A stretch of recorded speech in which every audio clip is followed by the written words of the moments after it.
Magkahiwalay na insidente ng pananaksak sa Pampanga. Nakapatay ang isang Nigerian. Habang sa Pangasinan naman, remesbak naman ang sinaksak na pulis.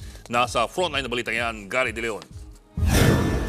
Noong Sabado ng madaling araw, rumusponde si Police Master Sergeant Heribert Plares sa niloobang tindahan sa Pangasinan. Pero ang kawatan ng laban, inundayan ng saksak ang pulis. Dumepensa naman ang pulis hanggang sa napatay niya ang suspect.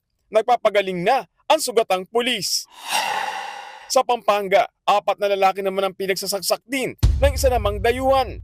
Patay ang isa habang sugatan ng 3. Arestado ang 28 years old na Nigerian national. Depensa niya, may pinainom sa kanya ang kaibigan niya kaya nawala siya sa tamang pag-iisip. Maharap siya sa kaukulang asunto. Nagbabalita mula sa frontline. Gary De Leon, News 5. Mga kapatid, Ed Lingaw po, maging maalam at may pakialam sa mga napapanahong balita sa ating bansa. Para sa mas malalimang pagtalakay at paghimay sa mga issue at headlines, tumutok lamang at pag-subscribe sa social media pages ng News 5.